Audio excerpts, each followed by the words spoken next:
Carey, congratulations. I thought you did an outstanding job in this. And, Thanks. I know it's, really is a role of a lifetime. It's such an iconic classic character. But how did you feel when you actually found out?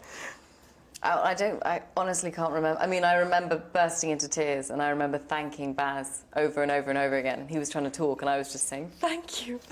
Yeah, it was amazing. I had no idea. I really thought I'd gone as far as I could go by just auditioning. And what a wonderful character she is, but so tragic, What kind of research do you have to do, to just get into the mindset of her, Well, Baz from the beginning really wanted to reference Zelda Fitzgerald and Geneva King, who were the two women that he based Daisy on.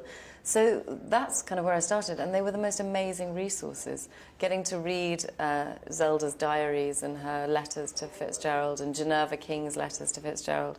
And you could literally see where he'd taken parts of them and turned them into Daisy. So that was a really good sort of foundation for the whole thing. Yeah, and then, Baz, the amazing Baz Luhrmann, you know what his movies look like. So I would have been like, oh my God, I can't wait to get started with this. But how do you take that guy's mind, his visions, and then transform them into reality? Like, what's it like to work with a man like that? What's amazing is I watched the film for the first time 2 days ago, and I just didn't think. I mean, when I walked onto the sets, I was always amazed by the set, and I was amazed by the costumes and the number of people. But when you're in it, you really don't feel like you're in sort of a huge Hollywood film. He's so focused on the actors and just on the scene that you're doing. So all of this sort of stuff doesn't really interfere. And then when you watch the film, it's sort of the same thing. It's these amazing elements that come in, like the music and the design, but none of it dominates and overwhelms just the story that he's telling. So, yeah, it was amazing. Yeah, it must be truly a joy to sit there and watch it after it's all done. I can't even imagine from your perspective. It's crazy, but it was amazing to see. And I loved seeing all the work, the scenes that I wasn't in, the sets that I never went to, that stuff's always really fun. And you got to wear some pretty nice clothes and jewelry. Yeah. I mean, I love that headdress. Now, really, did you want to just take it home and slip it in your purse and go, Catherine, it's just missing. I need another one. I did. There was a man who used to follow me around when I was wearing the Tiffany's jewelry to make sure that I didn't do that. And every time I made sort of a joke where I'd accidentally drop it down my blouse, he would stare at me with daggers. So apparently not funny. Yeah, I'm not going down there. Yeah, no. Yeah, exactly. You work with some wonderful people in this film, no doubt about it. But I have to ask you about Leo because I remember when I saw The Great Gatsby with Robert Redford, I think that's when I fell in love with him. And I think really? that's what's going to happen here with Leo. I mean, even though he's amazing. But to work opposite that guy, he's just so fantastic. What was it like for you? I mean, he's like a real movie star in the most wonderful sense. He's sort of got this old Hollywood feel about him. He's also incredibly gracious and lovely to be around and very easy to be around. So for me, coming into this and feeling slightly daunted by the scale of it and, the size of this role opposite him, he couldn't have been more welcoming and more kind of inclusive. He's lovely.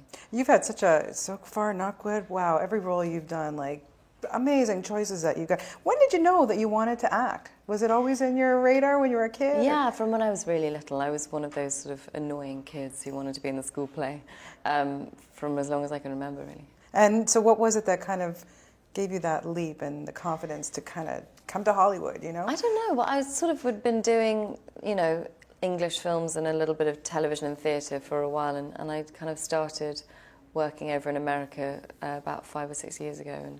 And sort of had America pinned as this very sort of threatening, Hollywood place where I wouldn't, I'd be really afraid all the time. And actually, you find that all film crews are essentially the same. They're all just, you get such camaraderie and such, it turns into a family. And that's what we had in Sydney.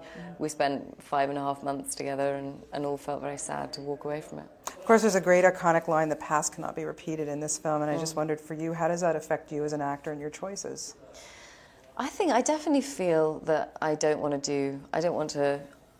consider my choices quite a lot. I'm also I go with my gut. I never do a film unless I have a strong feeling. And most times I read something and I have an instant reaction as to whether it's something I want to kind of get into or not. So I feel Like I don't, at the moment I'm in a really fortunate position where I can sort of stop for a second if there's nothing I really want to do. And then when I do find that thing, it's so exciting. Well, the next exciting thing I can't wait to see you is Inside Llewyn Davis, where you got to Right. work with the Coen brothers. I know. But you're playing a singer in this. Well, I know we saw you sing in Shame and a whole different ball game there. Yeah. But tell me just very quickly about that film and I mean what it was like to prepare for that. Well, that was crazy. Because I wrapped Gatsby, got on a plane and flew to New York and started shooting 2 days later on the Coen brothers film. So it was like a complete sort of, it's a totally different world and a completely different character. The Coen brothers are so cool, like unbelievably cool. It was a completely different set. They sort of tend to stand behind the monitor and sort of, you occasionally hear them chuckle and you think like, I've done something right. And they'll come out and they'll sort of chat to you and they're wonderful. But it was great. It was great. I got to work with Oscar Isaacs again, who I worked with in Drive, and I love him and he's such a good actor. So I had a great time. Did your husband help you with the music? He actually did. He was an associate producer on the soundtrack. Quite apart from me, he was involved with the film before I even came in. So Wow, awesome. yeah.